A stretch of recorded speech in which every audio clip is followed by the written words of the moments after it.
예, 그래서 오늘은 이제 제목은 다가오는 4차 산업혁명과 이공계의 역할. 그래서 이름을 이제 좀 더 희망적인 제목으로 했었고요.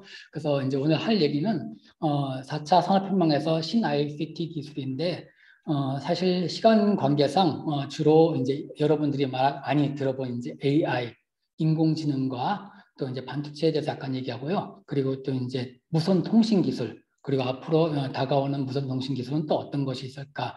거기에 대해서 얘기하고 후반부는 이제 우리 이공계에서 이제 끊임없는 혁신, 그 영어로는 이제 이노베이션이라고 하는데 그 이노베이션을 하기 위해서는 어떤 마음가짐이 중요한가?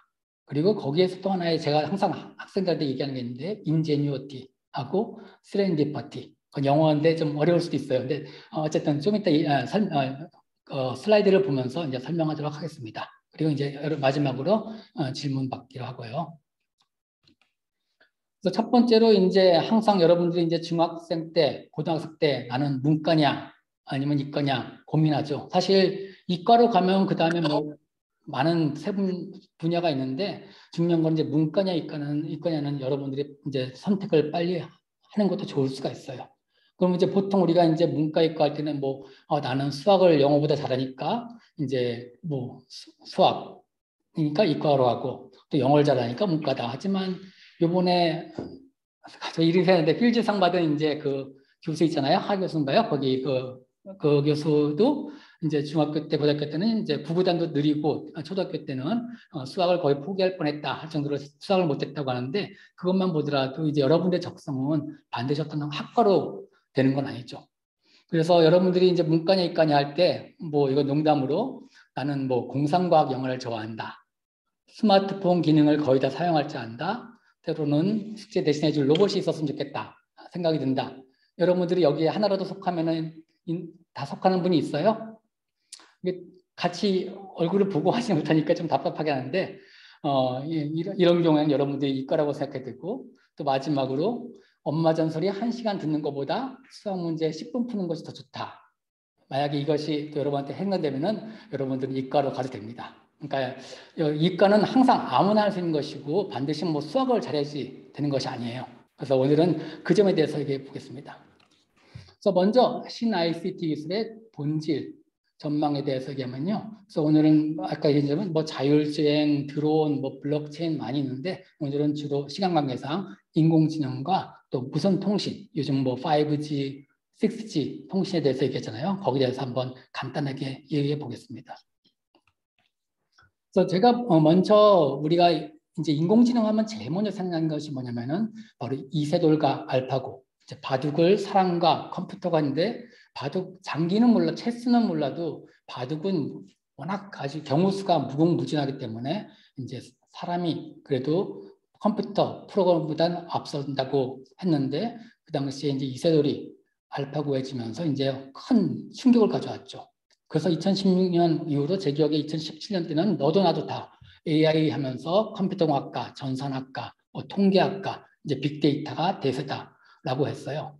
근데 재밌는 거는 한 2019년 지나면서 2020년 지나면서 지금은 또 AI 하면서 너도 나도 다 반도체를 얘기해요.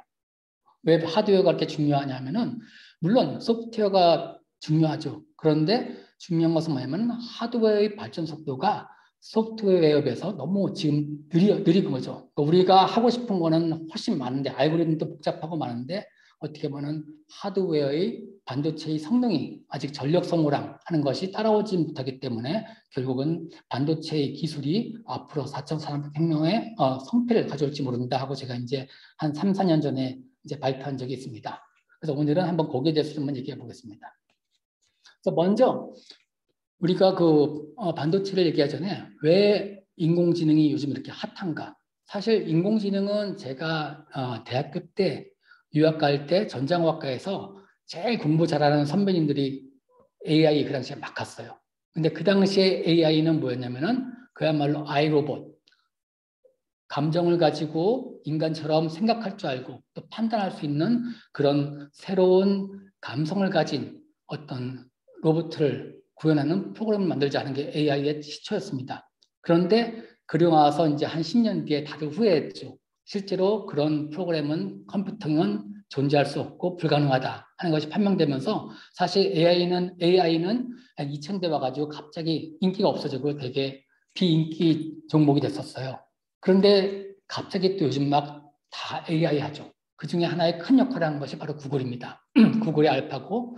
그럼 왜 어떻게 구글은 사실 인공지능하고 전혀 상관도 없는 회사인데 어떻게 갑자기 이렇게 알파고를 만들고 발전했냐? 거기에 가장 큰 중요한 이유가 바로 빅데이터 처리 기술이에요. 그래서 구글이 왜 그런 빅데이터 이렇게 잘했냐? 왜냐하면은 구글은 제가 기억에 2000년대 초반에 지메일, 구글 메일을 처음 만들 때 그때 미국에서 큰 핫한 이슈가 뭐였냐면은 구글 메일에서 우리들이 사용하는 이메일 내용을 검색할 수가 있었어요. 근데 그 검색하는 것이 무슨 내용을 보는 것이 아니라 우리가 자주 쓰는 단어, 어떤 무슨 텐트, 뭐 쇼핑, 뭐 아니면 뭐 테니스 그런 데 대해서 그걸 검색한 다음에 옆에 광고 배너를 거기에 관련된 광고를 이렇게 옆에다 씌워준 거죠. 그래서 그 당시에는 이것도 이제 개인 프라이버시 침해다 아니다 막 말들이 많았었는데 구글은 이제 우리가 내용을 보는 것이 아니라 랜덤하게 자주 쓰는 단어만 검색해서 하는 것이다 하면서 이제 그 시작을 했었는데요. 바로 이것이 처음에 데이터 처리 기술의 처음의 시작이라고 볼 수 있어요. 그래서 구글은 여기에 대해서 이제 많은 검색과 데이터 처리 기술을 발전시키면서 이것이 바로 오늘날의 알파고를 만들게 된 것이죠. 그러니까 알파고도 깊이 보면은 실제로 바둑 한 수에 대해서 실제로 기계가 생각하고 다음 수를 생각하는 것이 아니라 그동안의 많은 데이터, 특히 이세돌의 전략이나 어떤 다음 수를 다 데이터를 세이브해 놓은 다음에 여기에 대해서 다음 수가 무엇이 가장 좋은 방법일까 하는 것을 하나하나씩 제시하는 것이 바로 데이터 처리 기술의 핵심이라고 할 수 있죠. 그래서 인공지능은 사실 어떻게 보면 크게 보면 두 가지가 있어요. 요즘은요. 하나는 딥러닝. 이 딥러닝이라는 게 바로 이제 데이터 처리 기술입니다. 그리고 또 하나는 이제 뉴러몰픽이 있는데 먼저 딥러닝이 무엇이냐. 그러니까 쉽게 얘기하면은 이제 우리가 강아지하고 고양이가 있어요. 그러면 옛날의 방식은 뭐였냐면 이게 강아지냐 고양이냐 판단할 때 사진을 보고 우리가 이제 백과사전에서 강아지의 코수염은 모양이 이렇고 귀 모양은 이렇고 또 눈과 코의 길이는 어떻고 해서 이런 모든 알고리즘을 많이 돌려가지고 이거는 99% 강아지일 수밖에 없다 하는 것이 이제 옛날 슈퍼컴퓨팅에 의한 기술이라면은 그 알고리즘 베이스드죠. 두 번째 기술은 뭐냐면 그것이 IBM이 많이 했던 거고요. 구글이 하는 방법은 뭐냐면은 그냥 강아지 사진 100만 개, 그다음에 고양이 사진 100만 개를 다 비교해 보는 거예요. 그래가지고 하나하나 비교해 보니까 이것이 비교해 보니까 거의 고양이 사진에 가깝다. 그리고 다음에 또 새로운 고양이 왔을 때는 그 전에 한 자료 가지고 또 이제 거기에서 이제 솔팅해 가지고 유용한 데이터만 계속 모아 가지고 다음 할 땐 더 빠르게 효율적으로 할 수 있다. 그래서 머신러닝이라는 컨셉이 생깁니다. 그래서 이런 딥러닝이라는 거 보면 어떻게 생각하면 아주 단순한 처리 개념인데 왜 이것이 옛날에는 할 수 없었냐? 옛날에는 반도체 메모리도 용량이 너무 적었고 또 컴퓨터, CPU 속도가 너무 느렸어요. 그래서 이렇게 단순한 방법이 사용할 수 없었는데 이제 지난 10년간 컴퓨팅 파워가 100배 이상 올라서고 또 메모리 용량이 1000배 이상 증가하면서 이제는 이런 간단한 방법도 유용하고 오히려 실제로 백과사전에 의해서 알고리즘으로 프로그램하는 것보다 더 효율적이고 정확하게 되는 것입니다. 그래서 이것이 바로 빅데이터고 그래서 마인의 알리바바가 왜 유명해졌죠? 바로 이런 물류 처리나 창고에 대한 재고 처리를 효율적으로 데이터 처리 기술하면서 마인이 벌써 7, 8년 전에 한 얘기가 뭐냐면은 빅데이터는 기술의 영혼을 불어넣는다. 그러니까 마인은 벌써 이때 AI의 의미를 정확히 알고 있었던 거예요. 그래서 오늘날의 알리바바가 생기게 된 것입니다. 반면에 뉴러몰픽은 뭐냐? 뉴러몰픽은 그야말로 인간의 뇌는 그러니까 뉴런, 신경 조직 세포랑 그다음 그 뉴런을 연결하는 시냅스라는 게 있는데 그게 이제 인간에는 1000억 개의 뉴런과 100조 개의 시냅스가 있는데 이것은 되게 단순해요. 그냥 여러 개 그냥 두 개를 더하고 계속해서 수만 개의 조합으로 이제 어떤 판단하는 것인데 그러려면은 구조는 간단한데 문제는 숫자가 어마어마하게 많이 필요합니다.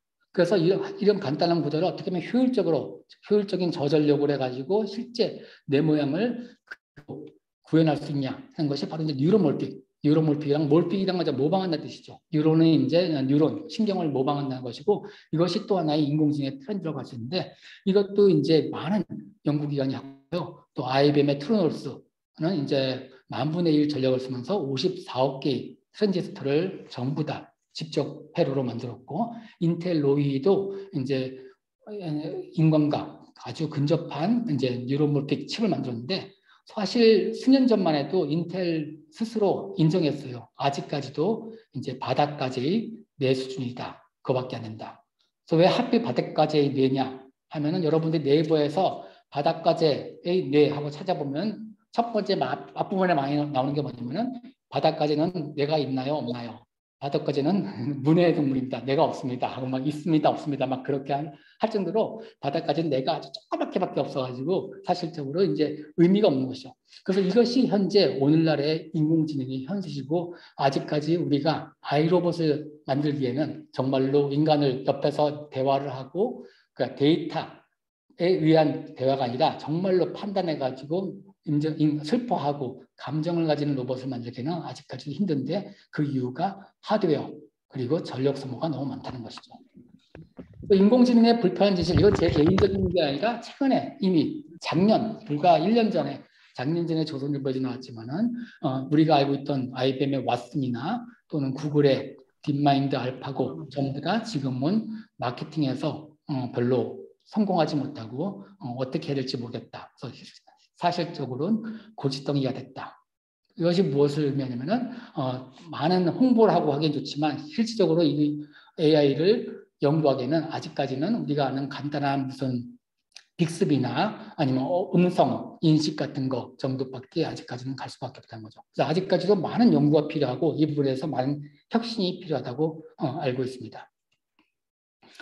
그래서 우리의 AI와 사람과 비교할 때 사람은 AI, 현재 지금의 가장 최고 첨단 기술로 만든 뉴런몰픽칩보다도 몇백 배, 몇천 배가 뉴런과 시냅스가 많음에도 불구하고 전력 소모가 불과 20W예요. 근데 알파고는 수 메가와트가 전력을 소비되는 거죠. 그렇게 해서 이렇게 생각했나 보면은 이세돌이 알파고한테 진 것은 사실 놀라운 게 아니에요. 왜냐면은 같은 전력을 보면은 이세돌이라는 사람이 몇백만 명을 데리고 가지고 서로 같이 대결한 거니까 처음부터 빼앗은 거지 공정하지가 않았죠. 또 이세돌의 기존 데이터를 미리 다 분석했기 때문에. 그래서 사실 AI라는 것은 우리가 알고 있는 것은 어떻게 보면 그렇게 대단한 것이 아니라 하나의 데이터 처리 기술이 발전하고 또 하드웨어 기술이 발전하면서 오는 자연스러운 결과이고 이것이 또 어떻게 보면 지금의 인공지능의 갈 길입니다. 그리고 물론 여러분들이 이제 많은 물리나 또 재료 또는 반도체에서 어떤 혁신을 해가지고 어떻게 보면 이제 진정한 로봇이 여러분들이 저전력 로봇을 만들 수 있다면 이것이 또 이제 큰 하나의 혁명이 되는 것이고 그것이 바로 이제 여러분들 이공계 학생들이 앞으로 10년 뒤에 아니면 20년 뒤에 새롭게 펼쳐나갈 아마 세대가 되지 않을까 생각됩니다. 그래서 이제 한 가지 또 얘기해 주면요. 여러분들이 세계 최초의 컴퓨터가 이름이 뭔지 아시나요? 이게 비대면으로 하니까 별로 재미가 없는데 애니악이죠. 애니악이 처음에 나왔을 때는 문제가 뭐였냐면 프로그램을 짤 때마다 엔지니어들이 다 전선을 새로 꼽았어요. 세팅을 다시 했어야 돼요. 그래서 매번 프로그램 새로 할 때마다 수천 개의 전선을 막 배선을 다 정전한 다음에 그 다음에 계산하고 그렇게 했었거든요. 근데 이제 폰 노이만은 드디어 이제 에드박이라는 컴퓨팅을 만드는데 이게 바로 그 당시 혁신이 뭐였냐면은 바로 이제 드디어 프로그램 자체를 연산 처리하는 유닛 그리고 메모리, 임시 저장 메모리 또 그것을 제어하는 컨트롤 유닛을 다 분산시켜 가지고 내장형 프로그램을 세계 최초로 개발합니다. 그래서 이제는 본 노미널 컴퓨팅으로 만나면서는 프로그램이 내장돼 가지고 이제 매번 막 선을 다시 꽂고 할 필요 없이 자체 내장돼 가지고 우리 데이터만 넣어주면은 이제 계속 연산 처리할 수 있는 것이 바로 오늘날 어떻게 보면 CPU 프로세서의 시작이라고 볼 수 있죠. 그래서 본 노이먼은 대단한 사람이에요. 그래서 이 사람이 어떻게 보면 세계 최초로 인공지능의 어떤 개발을 했었고요. 또 경제학에서 게임 시어리, 또 원자핵 발전에서 또 많은 분야. 이분은 어떻게 보면 아인슈타인 못지않게 우리가 잘 모르는 이제 천재급 큰 가장 큰 공헌을 한 사람들인데요. 이 폰 노이만의 컴퓨터 아키텍처를 보면은 여기에서 이제 우리가 왜 메모리가 중요한지 아는데 지금 메모리는 사실 예전부터 있었고 우리가 10년 전만 해도 전부 다 CPU. 이제 우리가 인텔 CPU가 3.5GHz다, 3GHz다, 4GHz다 여기에 따라서 막 우리가 막 더 비싼 걸 사고 싶었었는데 요즘은 왜 이렇게 반도체 메모리가 뜨냐? 바로 인공지능이 하나의 큰 목을 한 거죠. 아까 얘기했지만 오늘날의 AI는 바로 빅데이터 처리 기술.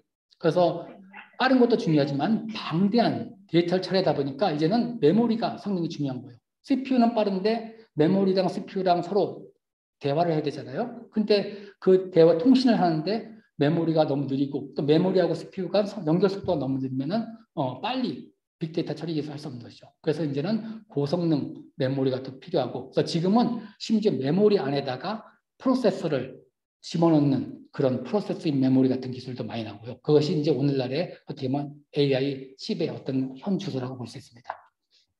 그래서 인공지능과 하드웨어를 보면은 결론적으로 소프트웨어뿐만 아니라 앞으로 하드웨어도 중요하고 이제 AI 인공지능과 이제 사물 인터넷 이제 사물 인터넷도 요즘 여러분들이 들어갈지 모르지만 이제 사물 인터넷은 이제 여러 조그만 모바일 폰 같은 것과 어떤 센서들을 다 연결해 주는 것을 이제 토탈 통합 이제 시스템이라고 볼 수 있어요. 그리고 이제 무선 통신 현재 5G는 아직까지 좀 성능이 부족해요. 그래서 좀 이따 얘기했지만 이제 앞으로 5G 플러스나 6G가 오면서 어떻게 보면 진정한 4차 산업혁명이 올 수 있다고 생각하고 있습니다. 그럼 이제 대화를 바꿔서 통신 쪽으로 가서 여러분 이게 혹시 뭔지 아세요? 되게 예쁜 어떻게 보면 미술품 같은데 이게 뭐냐면은 바로 주파수입니다. 미국의 연방 FCC 그러니까 연방 그 통신위원회 어떻게 보면 우리나라의 방송통신위원회 같은 거죠. 거기서 맨 위에 보는 것은 이제 0Hz, 0Hz고 30kHz, 300kHz에서 300GHz까지 모든 주파수 대역이 다 이렇게 다 사용되는 거예요. 그래서 그 FCC, 미국의 이제 통신위원회가 이제 주파수 대역을 설정해 주는 거예요. 여기서 2.4GHz는 와이파이, 블루투스나 일반 사람들이 이제 회사들이 쓸 수 있고 뭐 30GHz는 이상은 군사 대용 그리고 뭐 3메가에서 어디는 이제 뭐 아마추어 통신사들이 쓸 수 있게 해주고 뭐 10메가는 뭐 장난감이냐 어떤 뭐 또 리모트 쓰고 하는 것을 다 이렇게 배정합니다. 그래서 이게 특히 이렇게 아주 중요한 주파수 대역은 너무너무 사용하는 것이 많잖아요. 빽빽하잖아요. 그래서 여기에서 어떻게든 주파수를 많이 사용하냐 적게 하냐 이거를 이제 밴드위스, 주파수 대역이라고 하는데 이 주파수 대역을 넓히면 넓힐수록 속도가 빨라지고 데이터 처리 기술이 좋으면 더 힘들죠. 그래서 어떻게든 주파수 대역을 많이 넓히려고 하는데 그러려면 돈이 많이 들어요. 그래서 한번 보면은 이게 이제 재작년에 3년 전에 이제 4년이네요. 4년 전에 5G 통신이 우리나라에서 처음 나왔을 때 낙찰, 그러니까 경매를 해요. 통신사에다 파는데 이제 정부가 3.5GHz 대역이 SKT에 1조 원이 넘고 KT 9,000 거의 다 1조 원 되죠. 28GHz도 2,000억 원. 그만큼 주파수라는 게 엄청나게 비싼 거죠. 그래서 이런 주파수 대역을 이런 주파수 자체를 어떻게 보면 팔 수 있게 경매 방식을 한 것이 바로 이제 2020년에 노벨 경제학상 수상을 받은 사람이 이제 이런 주파수 경매로 이제 유명해졌었죠. 그래서 노벨상도 받고요. 이런 주파수 자체가 큰 돈이고 이런 주파수에서 어떻게 데이터 처리 기술을 높이냐는 것도 되게 큰 관건이라고 할 수 있죠. 그래서 이거는 그 다음 건 좀 어려운데 이건 여러분들이 대학 가면 이제 전자공학과를 하면 알 텐데 그냥 간단히 얘기하면은 이 데이터 속도를 높이려면은 아까 말씀드린 대로 주파수 대역을 넓히거나 아니면은 성능을 높여야 돼. 신호대 잡음비를 아주 높여야 되는데 지금 이 신호대 잡음비를 높여가지고 우리가 속도가 빨라진 게 좋은 예가 와이파이예요. 와이파이는 주파수 대역이 똑같은데 옛날에 와이파이는 10Mbps 그러니까 1초에 10메가니까 1000만 개. 근데 지금은 300Mbps, 요즘은 이제 1GBps 계속 올라가고 있잖아요. 그것이 어떻게 왜 가능하냐면은 신호 처리 기술이 더 발전하고 더 복잡한 변조 방식으로 전송률을 높이는 겁니다. 근데 이렇게 하더라도 아까 말한 대로 너무나 이제 조금 좁아가지고 더 이상 우리가 이제 막 1000배 이상 데이터 속도를 늘리려면 결국은 가용 대역폭, 주파수 대역폭을 넘겨야 되는데 그렇기 때문에 우리가 5G에서 이제 막 28GHz 여러분이 들어봤을 거예요. 5G에서 3.5GHz 대역, 28GHz 대역으로 자꾸 주파수를 올리는 이유가 바로 이제 가용 대역폭을 넓히려고 하는 것입니다. 근데 여기에서 문제가 5G는 아직까지 문제가 뭐냐면은 이 주파수 대역폭을 넓히려면 아직까지 기술이 안 따라가고 있어요. 그리고 돈이 너무 많이 들어요. 기술은 다 따라왔는데 아직까지 돈이 너무 많이 든다. 그래가지고 지금도 이제 일본이나 미국은 이제 28기가를 시작했는데 아직도 한국, 중국은 3.5GHz 하는데 이 3.5GHz는 우리가 진정한 5G라고 할 수 없고 앞으로 이제 28기가나 6G로 가야지만 우리가 원하는 정말 빠른 이제 무선 통신 기술을 얻을 수 있어요. 그래서 역사를 보면은 처음에 먼지는 뭐냐면은 우리가 처음에 아날로그 여러분이 이제 드라마 보면 옛날 드라마 보면은 카폰 차에서 이만한 군대 무전기 같은 걸로 막 전화하는 거 있잖아요. 그게 이제 아날로그로 이제 큰 전화기였어요. 그리고 나서 이제 2G가 이제 여러분은 GSM이나 그런 건데 바로 이때부터 이제 디지털 통신으로서 텍스트 문자도 보낼 수 있고 이제 많은 사람들이 이제 본격적으로 휴대폰을 사용하게 됩니다. 그리고 3G는 2G보다는 빠르지만은 그렇게 엄청난 변화가 없었어요. 3G 때는 별로 크게 폭발적이지 않다가 4G, 여러분이 잘 아는 LTE 시대가 오면서 다시 한번 모바일 인구가 폭증하고 이때부터 동영상도 보내고 또 이제 뭐 카카오톡이나 모든 것이 빨리빨리 처리되면서 이제 본격적인 이제 스마트폰 시대가 오는 것이죠. 그리고 앞으로 미래는 이제 5G, 6G로 가는데 5G도 아직까지는 우리가 혁신할 것이 많다는 것이죠. 그래서 이제 지금 벌써 6G를 얘기하는 것이 뭐냐면은 현재 5G로는 아직까지도 무선 지원 시간이 우리가 이제 AI, 인공지능과 통신을 개발하거나 융합하거나 또는 우리가 이제 TV 선장에서 많이 보는 자율주행 있잖아요. 자율주행도 이제 무선 SK텔레콤에서 자동차를 이렇게 통신을 하면서 서로 간에 이제 통신을 하면서 자동차를 이제 조정할 수 있는데 그러려면 지연 시간이 아주 적어야 돼요. 근데 현재 5G로는 불가능하고 0.1ms 정도의 무선 지연 시간이 필요한데 이렇게 하려면 결국은 우리가 6G로 갈 수밖에 없다. 그래서 어떻게 보면 이제 6G가 되어서 이제 정말로 이제 우리가 진정한 이제 어떤 혁신이 오는데 이때 6G의 문제가 뭐냐면은 아직도 너무나 통신 거리가 너무 짧아요. 그래서 우리가 기지국을 엄청 많이 세워야 되는데 이럴 때 문제가 뭐냐면은 저 멀리 뭐 미국 같은 경우는 어떤 캔사스 시티주나 그런 데는 막 몇십 킬로미터에 농가 하나 있고 2개 있고 그런데 그러면 그런 농촌을 위해서 모든 기지국 살려면 돈이 너무 많이 들기 때문에 앞으로는 위성통신이 또 중요해진다. 그래서 우리나라도 지금 누리호를 발사하고 하는 것이 뭐냐면은 앞으로 위성통신도 이제 앞으로 6G 통신에서 중요한 역할을 하게 되는 것이죠. 그리고 이런 것이 또 미국에는 되게 좋아요. 미국에는 이제 큰 주에 가면은 이제 집이 농가가 띄엄띄엄 있기 때문에 이제 앞으로 위성을 기반으로 한 통신이 중요시되고 실제로 미국에서는 이제 위성 라디오 시스템을 이미 구축하고 있습니다.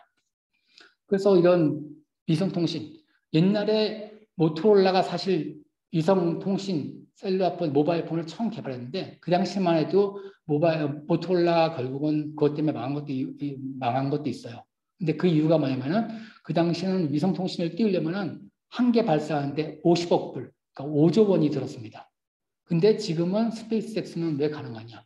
지금 스페이스X는 로켓 하나 띄우면은 위성을 60개, 100개를 발사할 수 있어요. 여러분 이번에 누리호에서 보면은 큐빗 위성 아시죠? 서울대, 뭐 조선대, 카이스트, 연세대에서 해가지고 하나씩 발사하잖아요. 그러니까 이 위성 하나에서 조공 같듯이 스페이스X도 로켓 하나 발사가지고 거기서 이제 저궤도 위성을 한 번에 막 60개, 100개씩 발사하기 때문에 비용이 예전보다 1000배 이상 싸졌어요. 그래서 지금 킬로그램당 따지면은 한 개, 1kg에 1kg에 불과 5,000불. 물론 이제 미니멈으로 주문할 때는 200만 불 이상 해야 되고요. 그래서 요즘 일반적으로 위성 하나가 가장 무거울 때가 830kg인데 그럼 대략 400만 불. 어쨌든 예전에 위성 발사비는 너무 싸졌다는 것이죠. 그래서 스페이스X의 계획은 뭐냐면은 이렇게 지구를 아예 촘촘하게 저궤도 위성으로 둘러싸가지고 인터넷 위성을 구축하고 또 장기적으로는 아마 데이터 센터도 우주에다가 할 수 있다는 것이죠. 우주에 하면 좋은 점이 뭐냐면 데이터 센터는 열이 많이 나는데 우주는 차갑잖아요. 그리고 또 전력이 많이 필요한데 태양 에너지가 항상 있어요. 날씨가 비가 오든 상관이 없잖아요. 그래서 이런 우주의 위성통신이 앞으로는 큰 역할을 할 것이고 그렇기 때문에 아직까지 우리나라는 아직 우주 항공 분야에서도 많이 풀어지고 있잖아요. 그래서 우주 항공. 이런 우주 항공은 사실 단지 항공 가까이 갈 필요도 없어요. 재료 쪽. 아시겠지만 누리호 발사할 때 아주 고열, 또 차가운 온도, 또 순간적인 고압 그런 걸 다 이겨내려면 우리가 최첨단 재료가 필요하고 재료학과도 중요하고 물론 탄도위성이기 때문에 수학은 아주 기본이죠. 또 물론 물리는 당연히 중요하고 그래서 이렇기 때문에 이런 이공계의 역할이 앞으로 더욱 중요할 수밖에 없다는 것입니다. 그래서 이런 여기서 이 위성통신 말고 또 간단하게 또 앞으로 우리가 생각할 때 우리가 여러분들이 이제 통신을 공부할 때 어떤 분야가 또 뜨느냐 중요하냐 제 개인적으로 볼 때 한 가지 또 중요한 것이 이제 의료 쪽이에요. 여러분들 병원 가면은 이상한 게 지금 무선 통신이 이렇게 발달됐는데도 병원 가면은 전부 다 케이블로 연결돼 있어요. 무선 TV도 안 쓰고 심지어 의사들이 쓰는 어떤 그 조정하는 것도 전부 선으로 연결돼 있는데 그게 왜 그런지 아세요? 왜 블루투스나 와이파이로 안 하고 전부 다 선으로 연결돼 있냐?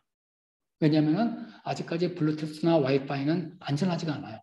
다른 사람이 무선 통신을 어떻게 보면 해킹할 수 있어가지고 그러면 내 바이오 데이터가 다 노출됩니다. 그래서 그런 민감한 문제 때문에 의사들은 보험 문제든 여러 가지 문제가 프라이버시 문제가 있어가지고 아직까지도 병원에는 이제 무선 통신이 들어가지 않는데 앞으로 병원도 무선 통신이 바뀌어지면은 최첨단이 됐는데 여기에서 우리가 필요한 것이 이제 보안 시스템을 어떻게 바꿀 수 있냐 그런 것도 이제 연구가 지금 되고 있고요. 또 하나는 지금 무슨 유방암이나 어떤 자궁암 개사할 때는 우리가 이제 의료기구에 어떤 프로브를 대고 이렇게 배에다가 문지르거나 가슴을 대는데 이것도 어떻게 하면 레이더 기술을 사용해가지고 무선으로 환자에 접촉하지 않고 바로 어떤 암 세포를 발견할 수 있냐. 이것도 현재 레이더 기술 가지고 이제 개발하고 있습니다. 이런 것도 앞으로 여러분들이 이제 나중에 이제 전자공학이나 어떤 의료 쪽 하면은 연구할 수 있는 분야입니다. 그리고 또 하나는 여러분들이 보면 지금 다 모바일 폰으로 쓰고 있잖아요. 근데 재밌는 게 지금 스마트폰으로 다 할 수 있는데 왜 스마트폰으로 집에 문을 열 때 스마트폰으로 그냥 무선으로 딱 열면 좋을 텐데 맨날 키패드로 하고 자가용도 자동차도 아직까지 문으로 하는 게 별로 없어요. 문으로 하는 거는 다 여러분들이 문을 갖다 대야 돼요. 바로 앞에. 아니면 돈을 낼 때도 삼성페이나 애플페이에 보면은 멀리서는 안 되고 반드시 우리가 스마트폰을 거기에다가 바로 코앞에 대야 되는데 그게 뭐냐면은 그거는 이제 NFC 기술을 쓰는데 NFC 기술은 통신거리가 10cm밖에 안 돼가지고 멀리 가지 않아요. 그래서 우리가 만약에 좀 2, 3m 밖에서 무선 기술로 스마트폰으로 내 집 문도 열고 또 뭐 차문도 열고 싶은데 그게 왜 안 되냐? 문제가 블루투스나 와이파이는 아직까지 안전하지가 않다는 거죠. 그래서 실질적으로 이번에 유럽에서 어떤 연구원이 테슬라 블루투스 모델로 된 것을 이제 불과 1분 30초 만에 열어가지고 이제 시동을 켜는 시범을 보였고 그만큼 취약하다는 것이죠. 그래서 앞으로는 이제 광대역 통신 기술, 이건 얼트라 와이드 밴드 기술이라고 하는데 이 UWB 기술을 사용하면은 우리가 어떤 상대방의 위치를 파악하고 교신할 수 있기 때문에 훨씬 안전하다. 그래서 여기다선 자세히 얘기를 하지 않고 앞으로 무선 통신에서는 보안 기술이 더 중요하다. 그래서 이런 무선 통신의 보안 기술이 유지가 되면은 바로 이제 앞으로 사물 인터넷. 우리가 핸드폰 가지고도 이제 집에서 내가 핸드폰을 텔레비전에다가 딱 포인팅하면은 맞추면은 TV가 켜지고 내가 갑자기 약간 오른쪽 돌려가지고 선풍기에다가 고정하면은 선풍기를 내가 스마트폰 조절하고 단지 움직여가지고 모든 기기를 조정할 수 있게 되는 거죠. 내가 냉장고를 딱 포인팅하면은 내 리모컨이 내 스마트폰이 냉장고에 리모컨이 되는 거예요. 그리고 내가 또 왼쪽으로 뭐 선풍기를 딱 고정하면은 승무 시간에 내 스마트폰이 선풍기에 리모컨이 되고 이제 그렇게 스마트폰이 모든 홈 네트워킹의 베이스가 되는 것이 올 수 있는데 그러려면 정확하게 포인팅할 때 10도만 움직여도 정확하게 사물을 인식할 수 있는 게 중요한데 그런 센싱, 레이더 기술이 앞으로 중요할 것이다. 이것도 이제 앞으로 차세대 무선통신에 연구되는 분야 중에 하나입니다. 그래서 여기까지가 이제 기본적으로 이제 제가 인공지능과 무선 통신에 대해서 얘기했고요. 여기에서 결론적으로는 앞으로도 끊임없는 혁신이 필요하고 심지어 무선 통신이나에서도 이제 앞으로 위성 통신도 중요하고 이런 분야에선 단지 전자공학뿐만 아니라 재료공학, 물리학, 수학 모든 분야에서 이제 이공계의 역할이 더욱더 중요하고 또 그것이 이제 어떤 국가 발전에 큰 활력소가 될 거라고 생각합니다. 그래서 여기서 이제 질문을 받아야 되는데 일단 온라인이니까 먼저 다 끝내고 할게요. 그래서 이제 여러분들이 하고 싶은 건 뭐냐면은 여러분들이 고등학교에 있으면 이제 항상 나는 최고가 돼야 된다. 그리고 이제 항상 뭐 1등 그리고 성적 순으로 하는데 칭화대에서도 보면은 항상 1등 하던 학생이 대학원 가서 꼭 1등 잘하는 건 아니에요. 왜냐면은 1등 하던 학생들은 항상 프레셔가 있어가지고 평가를 받아야 되는데 갑자기 이제 회사 가거나 연구를 하면은 특별한 평가가 없어요. 그냥 누가 잘하는지 쟤는 그냥 말만 잘하는 것 같은데 오히려 보스가 더 좋아하고 그런 데서 약간 자괴감을 느끼기도 하죠. 그래서 여러분들이 사실 이공계에서 베스트란 건 무엇이냐면 결국은 무수한 별 중에 하나예요. 그러니까 베스트라는 것은 단 하나가 아니라 내가 이 분야에서 어떤 큰 공을 했는데 이것이 또 1년, 2년 있었으면 또 다른 사람이 더 좋은 제품 만들 수 있고 하지만은 내가 어떤 IT나 이공계의 역사에서 얼마나 중요한 역할을 하고 기여를 해서 또 그 다음 사람이 나보다 내 연구 결과 가지고 더 많은 더 좋은 연구 결과를 성과를 얻어낼 수 있냐 내가 어떤 기여를 할 수 있냐 그것에 어떤 초점을 맞추면 좋아요. 그래서 어떻게 보면 이공계 여러분들은 아직 고등학생이니까 이제 성적이 중요하죠. 물론 성적도 중요한데 이제 멀리 보면은 이제 내가 어떻게 세계의 기술에 더 많은 공헌을 할 수 있냐 그리고 그 중에 하나의 별이 된다면 그것도 이제 특히 물론 큰 별이 되고 또 오랫동안 반짝거리는 별이면 더 좋겠죠. 그런 마음을 가지고 하면 좋고요. 그런 면에서 보면은 이제 이노베이션 제가 말하지만 결국은 모든 것은 혁신입니다. 이노베이션 하는 것이 제일 중요하고 여러분들이 이노베이션을 하려면 어떻게 되냐? 공부 잘한다고 이노베이션 잘하는 거 아니에요. 아까 얘기했지만 칭화대에서도 1등 하는 학생이 꼭 이노베이션 하는 게 아니라 어떻게 보면 바깥에서 맨날 잘 놀고 좀 약간 말 안 듣는 애들이 오히려 생각이 톡톡 튀는 애들이 많고 또 창의력이 있는 애들이 많아요. 그래서 여러 가지 장단점이 있기 때문에 지금은 여러분들이 물론 기본적으로 기본기를 많이 쌓기 때문에 공부를 열심히 해야 되지만 또 한편으로는 여러 분야, 많은 분야에서 또 관심을 가진 것도 중요합니다. 그래서 우리가 이런 것을 이제 브렉스루라고 그래요. 기존에 있는 거. 많은 사람들이 이제 뭐 내가 속도하고 전력 두 개를 어느 쪽을 전력을 줄이면은 속도가 느려지고 또는 속도를 빠르게 하면은 전력이 줄고 전력이 더 많이 들고 이런 거를 이제 트레이드오프라 그래요. 어떤 상관관계인데 이것을 이제 전력을 줄이면서 속도까지 늘리고 하는 거 이것은 바로 어떤 큰 혁신이 필요한 거죠. 이것을 바로 브레이크스루로 가는 거죠. 그래서 여러분들이 마음가짐을 이공계는 물론 지금은 이제 선생님 말씀 잘 듣고 하는 거 중요하지만 때로는 어떤 여러분의 틀을 깨고 한번 새로운 것도 많이 경험해 보는 것도 중요하다고 생각해요. 그래서 여러분들 지금 열심히 공부해서 좋은 데 간 다음에 대학 가면 또 한번 많은 것을 경험하길 바라고요. 그래서 일단 어떤 새로운 생각을 하는 것이 중요하죠. 그래서 여러분 이제 뭐 제가 지금 이제 대화를 할 수 없으니까 좀 안타까운데 한 가지 이제 질문을 하면은 이제 여러분들이 비행기 탔어요. 초음속 비행기. 초음속이라는 게 뭐죠? 마하 2.5 그런 게 뭐냐면은 음속보다 더 빠른 것을 초음속 비행기라고 하잖아요. 그럼 여러분들이 초음속 비행기에서 이제 음속보다 빠른 비행기 탔으면은 그 안에 있는 조종사는 소리가 들릴까요? 안 들릴까요? 비행기 소리가. 그렇죠? 안 들릴 것 같아요? 들릴 것 같아요.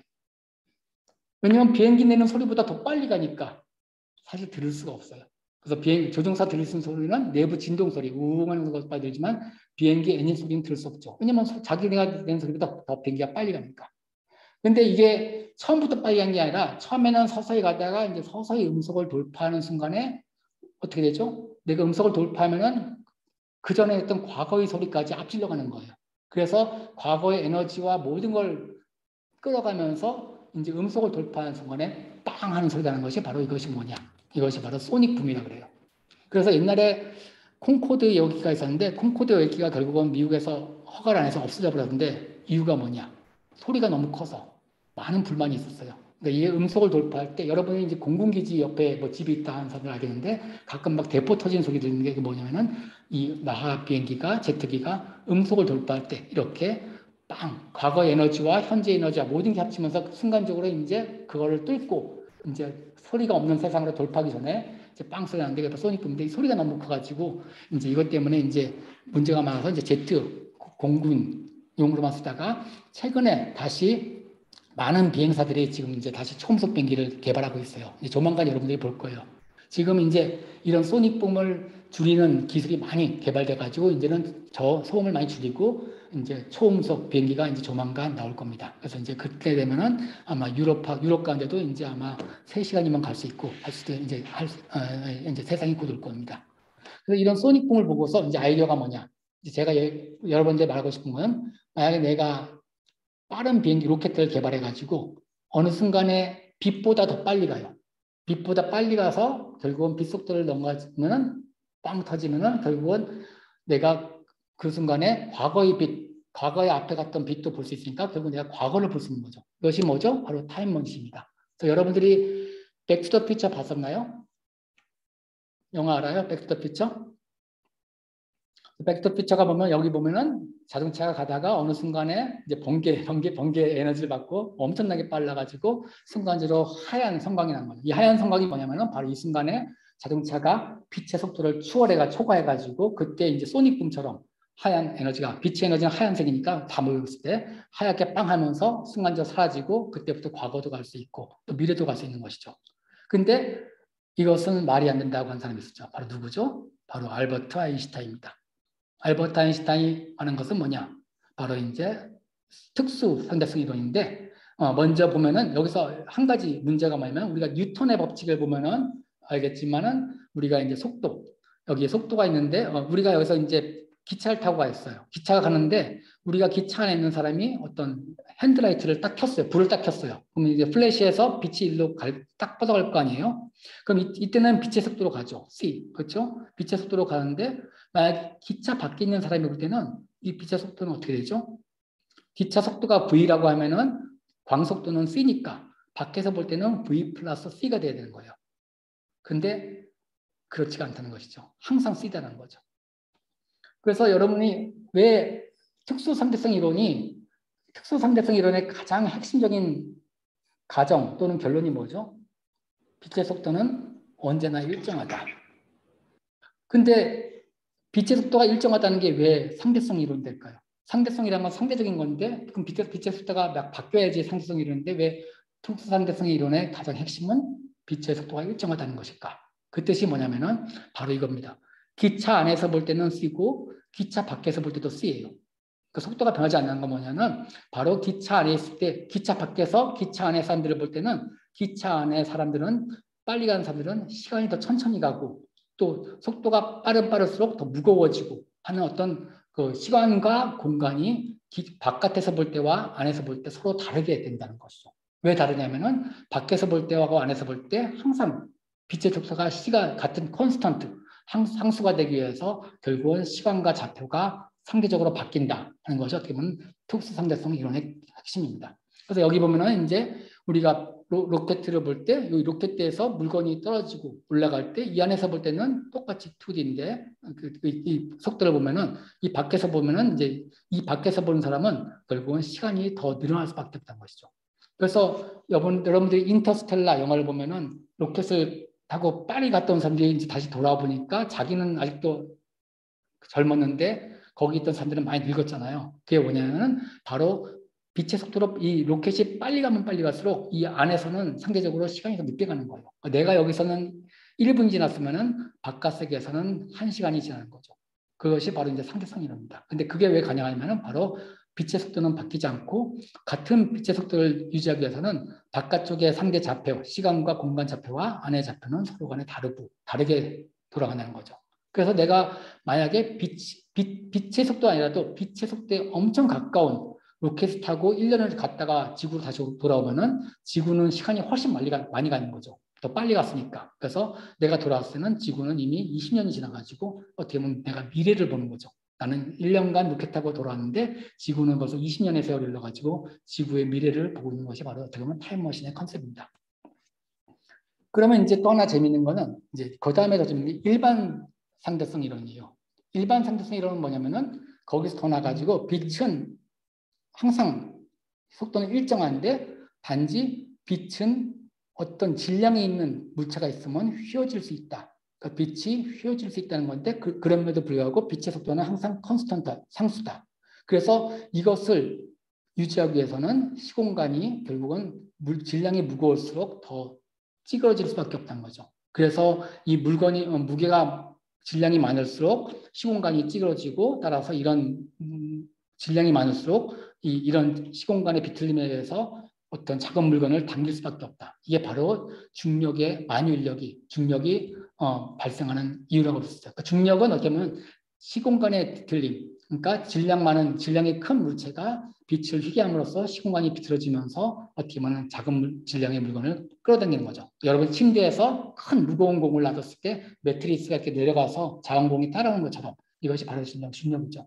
그래서 뉴턴은 중력이 존재한다는 것을 밝혔지만 중력이 왜 생기는지는 몰랐어요. 근데 바로 아인슈타인이 이제 일반 상대성 이론으로서 이렇게 해서 중력으로서 이제 큰 질량을 가진 것이 작은 질량을 가지면서 당길 수 있다는 것이 바로 일반 상대성 이론이고, 더 대단한 것은 아인슈타인이 이거 증명을 못했어요. 이거 어떻게 증명해요? 시공간이 비틀어지는 것.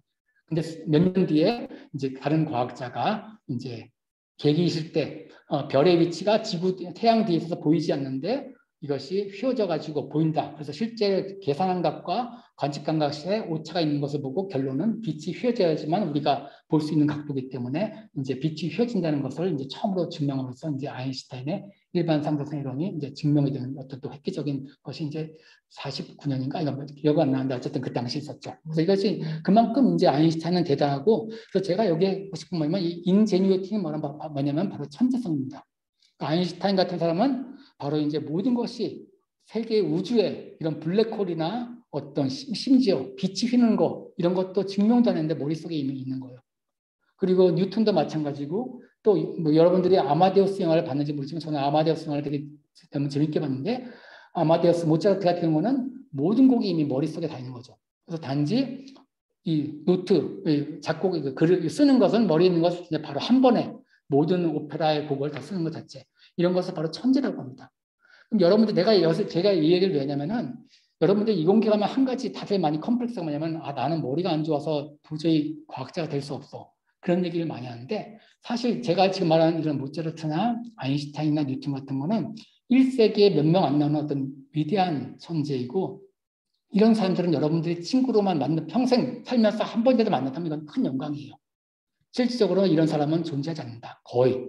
여러분이 만난다면 여러분은 큰 행운하고 정말 그냥 떠받들이면 되고, 대부분의 사람들은 다 일반 사람들이고, 여러분들이 쟤는 머리 좋다, 천재 같다는 것도 다 고기가 고기예요.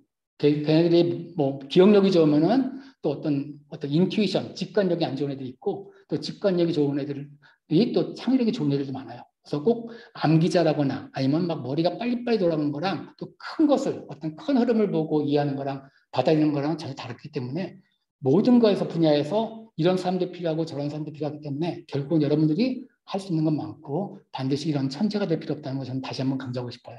그건 제가 칭화대에서 느끼고 미국의 유명 대학에서 다 봤지만 결국은 노력이 필요하고, 심지어 에디슨도 그렇게 많은 발명을 했지만은 결국은 99%의 노력으로 이루어진다고 했었죠. 그래서 여러분들 그걸 또 하나 강조하고 싶습니다. 그래서 제가 여기서 말하고 싶은 세렌디퍼티. 세렌디퍼티란 말을 저는 되게 좋아했어요. 제가 GRE 옛날 유학 갈 때 공부할 때 우연히 봤는데, 이 세렌디퍼티에서는 세레나데, 세린에서 조용하다는 뜻이었더니 아니라 되게 재밌는 뜻이에요. 세렌디퍼티가 뭐냐면은 무언가를 우연히 발견하는 능력이에요. 근데 어떤 거를 운 좋게 발견하는데 어떻게 그 능력이 되냐? 그것이 바로 이제 실제로 과학계에서는 많이 쓰는 단어예요. 예를 들어서 우리가 뉴턴이 보면은 사과가 딱 떨어져가지고 갑자기 이것이 만유인력이다 했는데 사실은 아니에요. 이런 에피소드가 있은 다음에 뉴턴이 만유인력 논문을 내기까지는 거의 20년이 걸립니다.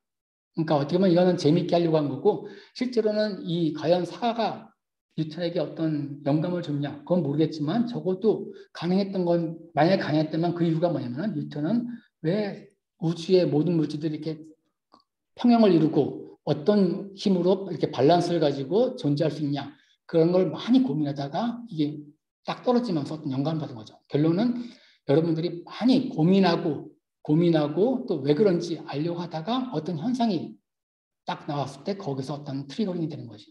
그래서 본래 우연이란 건 없고 무엇인가 간절히 소망했던 사람이 우연히 뜻을 이룬다는 것이고 바로 이것이 바로 세렌디피티고 그래서 세렌디피티는 바로 준비된 행운입니다. 준비된 행운. 그러니까 여러분들이 어떤 사람은 똑같은 현상이 과학계에서 나왔어도 어떤 사람은 그게 그냥 무시해요. 그냥 이런가 보다. 왜 그런지 모르고 어떤 사람은 그런 게 왔는지도 몰라요.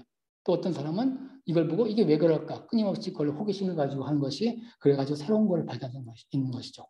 그래서 여러분들이 아는 엑스레이, 세계 최초의 노벨 물리학상을 받은 사람이 이제 렌트겐 박사인데 엑스레이도 어떤 실험실에서 빛이 계속 나오는데 그것이 1년 넘게 아무도 관심 안 가졌어요. 그냥 저건 뭐 저런 원소에서 빛이 나오나 보다 했는데 렌트겐 박사는 저 빛에 대해서 되게 독특하다. 왜 그럴까 하고 계속 연구했어요. 근데 나중에 보니까 이것이 인간의 몸을 투과할 수 있는 능력이 있고 따라서 여기서 이제 엑스레이 광선. 그래서 이제 이거는 무슨 광선인지 모르기 때문에 이름을 X라고 했어요. 엑스레이인데 한 가지는 확실한 거는 바로 이렇게 인간의 몸을 투과해서 뼈를 볼 수 있다. 해가지고 이제 사람들의 몸의 뼈의 구조를 볼 수 있는 어떤 우리가 지금 CT 촬영할 때 바로 한 것이 바로 이제 엑스레이죠. 그래서 이걸로 받았고 이게 유명한 사진이죠. 옆에 있는 이 사진이 바로 결혼 반지고 재밌는 건 이제 자기 손 안 하고 또 와이프 손을 했더라고요. 그래서 와이프가 결혼 반지 찍고 한 걸 딱 보인 것이 유명한 또 사진입니다.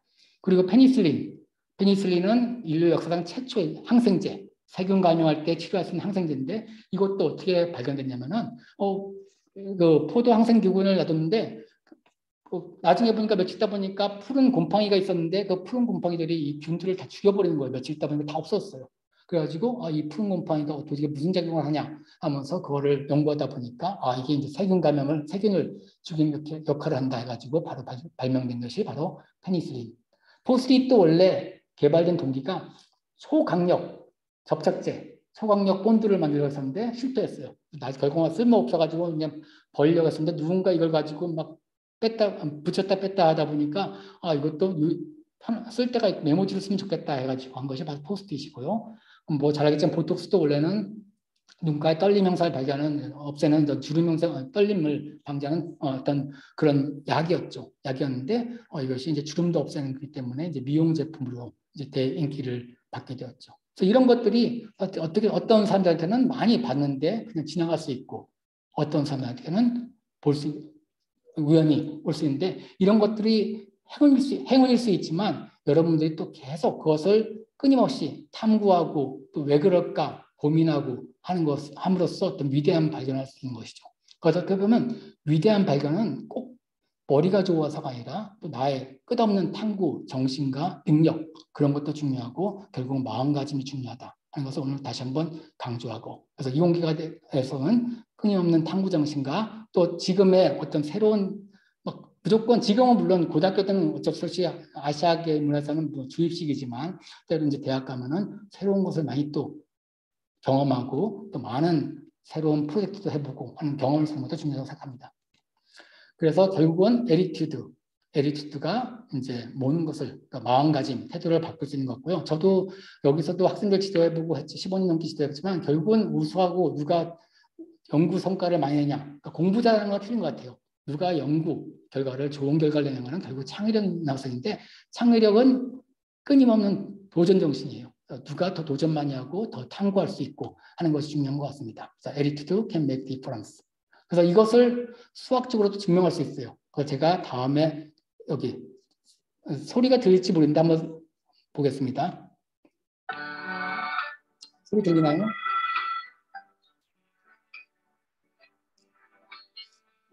인터넷에서 찾은 건데 여기서 보면은 이제 이거는 그냥 하나의 숫자에서 이제 여러 가지 숫자로 이렇게 다양한 모양을 나타낼 수 있어요. 그래서 이렇게 저도 몰랐었는데 뭐 1, 2, 3, 123 곱하기 9, 그다 4다 1, 1 되고 이렇게 되는 게 많죠. 그리고 이제 이건 중국 애들이 좋아하는데 888888 그래서 끊임없이 만들 수 있는 것도 어떤 숫자의 조합인데 되게 신기하더라고요. 그래서 제가 말하고 싶은 것은 이게 아니라 이제 바로 하나 더 있는 이렇게 이제 틀이나 집 모양 같은 것도 만들 수 있고요. 이게 어떤 시메트리 되게 아름답죠. 그럼 이제 이번에는 이제 우리가 뭐가 성취에서 100%, 우리 인생에서 100%는 어떻게 달성할 수 있냐. 볼 때 이제 약간의 어떤 수학적인 공식을 도입하겠습니다. 그래서 우리가 이제 A를 1이라 하고 B를 2, C를 3, D를 4, 해서 Z까지 있는데요. 그렇게 보면은 하드워크 다 더하면 H 플러스 A 플러스 R 플러스 D 플러스 하면 98점. 지식은 96점. 결국은 아는 것보다 열심히 하는 것이 제일 중요하다는 것이죠. 근데 이것도 100%가 안 돼요. 100%는 뭘 것 같아요? 아까 얘기했는데 바로 에리튜드. 에리튜드는 이제 100%라는 거죠. 여러분들은 제가 이거는 제 경험에서도 결국은 이공계에서 공부 잘하고 다 필요 없고 공부 잘하는 것도 중요하고 기본기는 중요하지만 결국 마지막에는 여러분들이 정말 해야 되는 것은 끊임없는 탐구 정신과 도전 정신이 필요하다는 것입니다. 그래서 결론적으로는 여러분들의 마음가짐이 얼마나 중요하다는 걸 알 수 있고요. 그래서 여기서 이제 제가 하고 싶은 건 이제 바로 이제 큰 꿈을 가지고 끊임없는 도전과 탐구 정신을 가져라. 그리고 결국은 여러분의 마음가짐에 따라서 여러분들이 하는 것이 재미있을 수도 있고 그냥 숙제 같은 걸 수도 있어요. 어떤 사람들이 연구하는데 그냥 교수님이 시켜가지고 선생님이 시켜서 다 질질 끌다가 보면 이거는 숙제랑 똑같은데 어떤 학생들은 3년, 5년 박사하면서도 되게 재밌게 액티브하게 하다 보니까 시간 가는지 모르고 그리고 나중에는 떵떵거리면서 졸업하는 학생도 있고 그것이 뭐가 다르냐? 그 학생이 뭐 공부 잘해서가 아니라 결국은 마음가짐이 다르는 거죠. 그래서 결국은 모든 교수님들이 그래요. 연구할 때 제일 잘하는 애들은 결국은 즐기는 학생들, 얼마나 인조이하면서 리서치할 수 있냐, 그것이 제일 중요하다고 생각하고요. 그래서 여러분들도 이제 그런 마음을 가지고 지금은 공부 열심히 해서 좋은 대학도 가는 거 중요해요. 왜냐면 좋은 대학까지 또 우수한 학생들 경쟁할 수 있으니까 열심히 하시고 이제 많은 앞으로 장래 이공계에 많은 공헌을 하시기 바랍니다. 제 강연은 여기까지 해서 마치겠습니다. 감사합니다.